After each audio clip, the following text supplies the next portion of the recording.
Halloween 1, Halloween 2, both made by John Carpenter and Deborah Hill, both based on the same night. But which one's better? Let's talk about it. So Halloween came out in 1978 and Halloween 2 came out in 1981. Now both the story-wise, they're both based on the same night. But in essence, they are both very different movies in a way. Similar, but both have differences. For example, I think Halloween 1, the original, is a big favorite to people primarily because it's simple. It's a simple story. It's one of those movies I think you can watch muted. Like you could just turn the sound off and still watch it and still enjoy it because it's a simple story. That's all you need to do.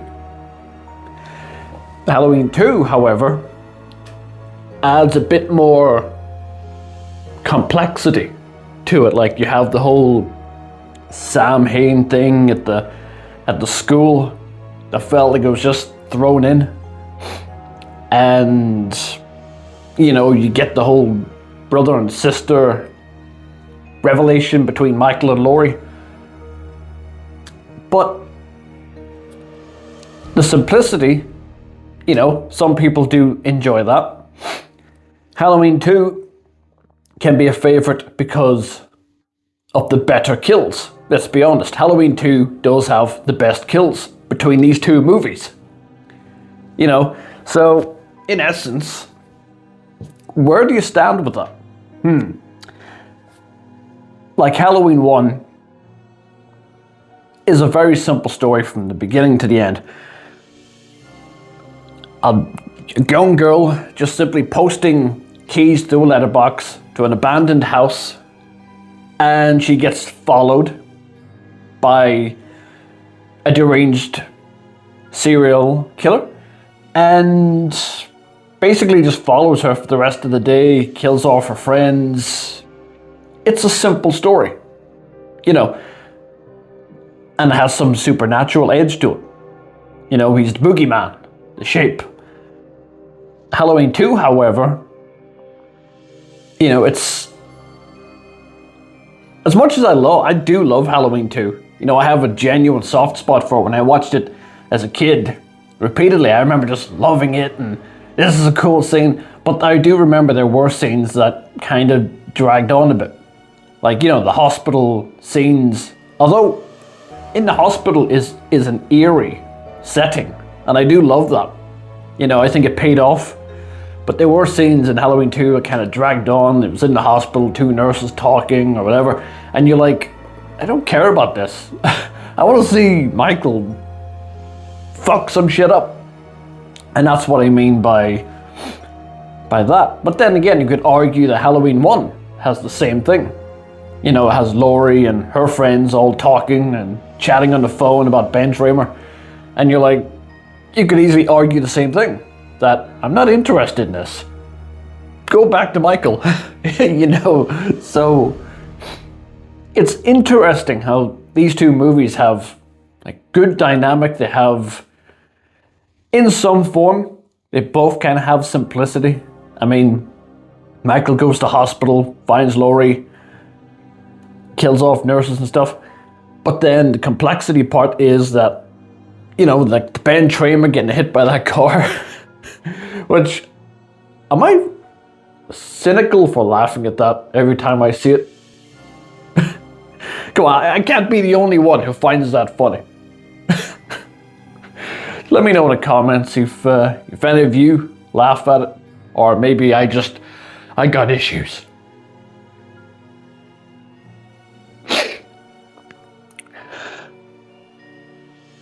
So then, I mean, the second, I think, I mean, you could say it's like a Halloween Kills scenario.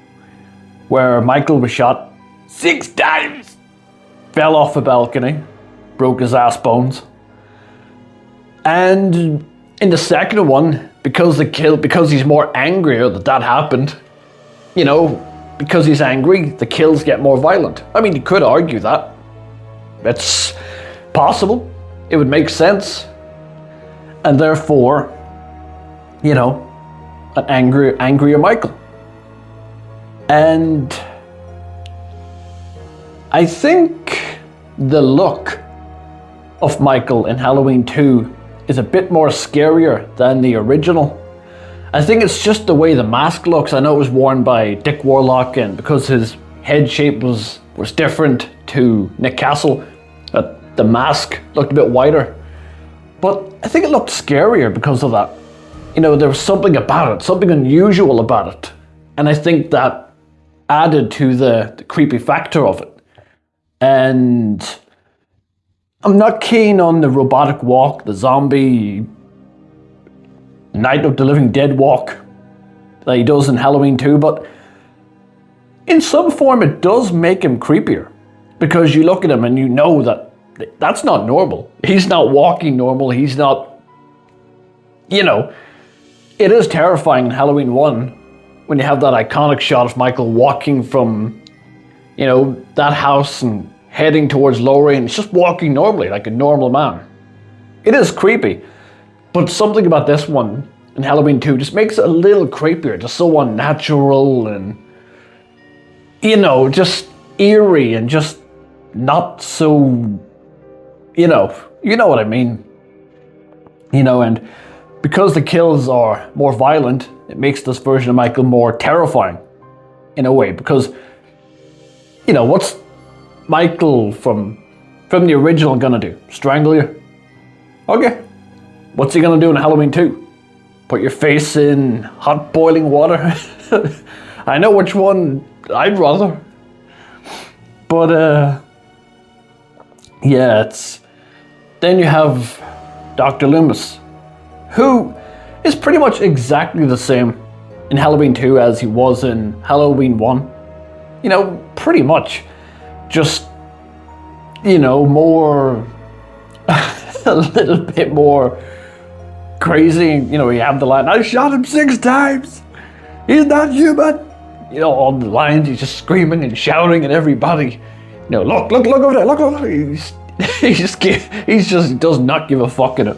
He's just yelling at everybody. And in Halloween 1, he was more calmer and, collected. Said his monologues, and even in the end, whenever he shot Michael, he didn't run upstairs shouting. He ran up quietly and then shot him. And then quietly said, to Laurie, whenever she asked, was that the boogeyman? He says, as a matter of fact, it was.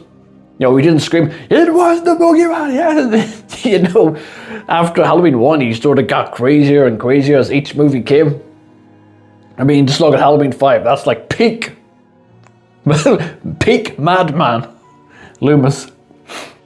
But yeah, he still does great in Halloween 2. I still love him. I was Donald Pleasant. I love the guy. He's a legend. But he does a great job. And then, like I said, the whole Sam Hain in the school scene felt pointless to me. I didn't understand the purpose. Him explaining, Sam Hain, and there was a cult, and it just felt a little pointless to me.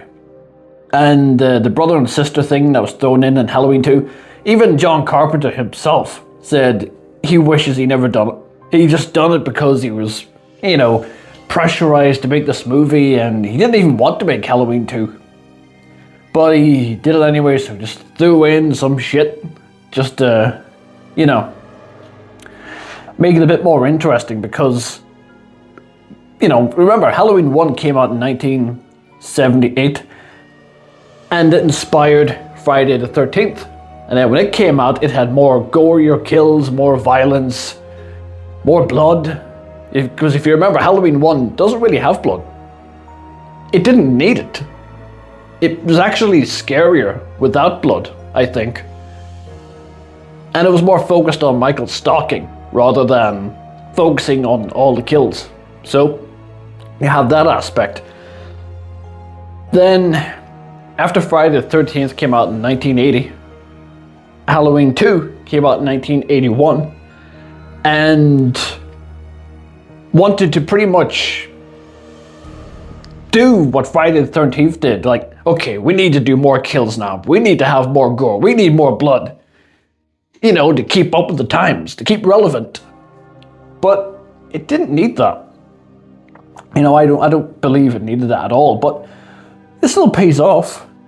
I mean, you get an angrier Michael, you get awesome kills, you know, and really good jump scares, like the scene where he jumps up with the girl on the phone. I think whenever we all first watched it, that did make us go, whoa, hey, okay, you got me. So, there's that. And Jamie Lee Curtis is more not really absent in Halloween 2. You know, she's more in bed, sleeping, or in a like a coma or whatever. It's only towards like the last 20 minutes of the movie she sort of gets back into it, but you know, the first one she had more relevancy, she had more development as a character, and we learned more about it. But see, there's so many dynamics between these two movies that you can put together and you can talk about. You can talk about this for hours, I think, because it's one of them franchises that there's so much you can do. Halloween 1 doesn't have the brother and sister thing. It wasn't even thought about. So it was just a man stalking young girls, killing them off. That's it. Halloween 2 introduced the brother and sister thing. So it was a completely different perspective as to why Michael was doing it. They're starting to give a reason behind why Michael is doing it, and it makes it less scary when you know the motive. You know, like, it's more scarier, you know, when this man's just killing because. And that's it, it leaves a question mark. That's scarier than actually knowing. But I know a lot of people do like the brother-sister thing. You know, I know they tried to go back in 2018 and retcon that whole thing, you know, the brother and sister thing, but a lot of people still said they preferred the brother and sister thing because it made sense. And that's why Michael targets Laurie. Therefore, the first one, he only targeted her because she went to the door. And he was just, saw someone, and sometimes like a stray cat, you know, follow somebody. Just, you know, for the sake of it. No motive, no reason, just, I see you. I'm curious, where are you going? What are you doing? You know, type of thing. So, yeah. Overall, 2 great movies. Absolutely love them.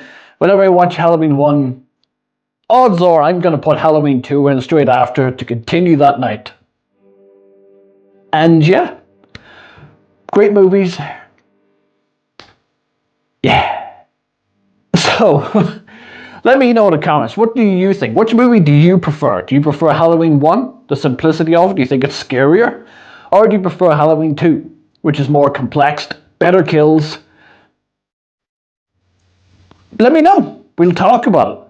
It's one of them conversations you could go on about for hours and hours. So, thank you so much for watching. I wholeheartedly appreciate it, and I appreciate all of you.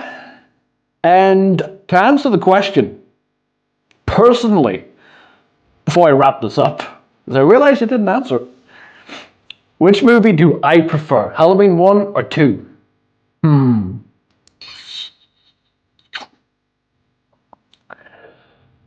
I think part of me wants to say Halloween 2. It really does want to just jump in there and say, Halloween 2, awesome kills.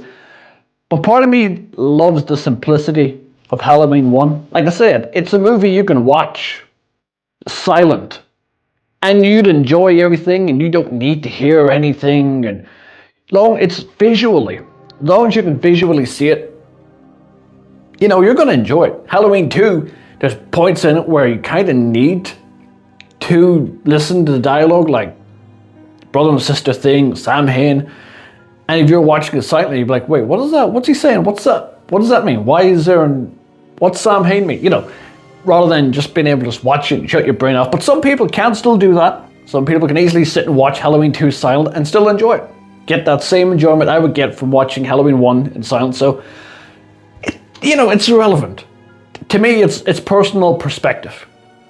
That's all it is. So, I think I would say the original Halloween, for me personally. Now, tomorrow, I could easily say Halloween 2. It depends what day, what mood I'm in. But at this moment of filming, Halloween 1. But Halloween 2 is a very, very close second. So, 2 kick-ass movies. But anyway, sorry. I started saying goodbye and then going back, and I'm going forward again.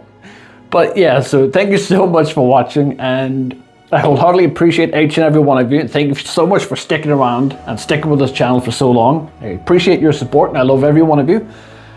And yeah, as always, don't kill anyone.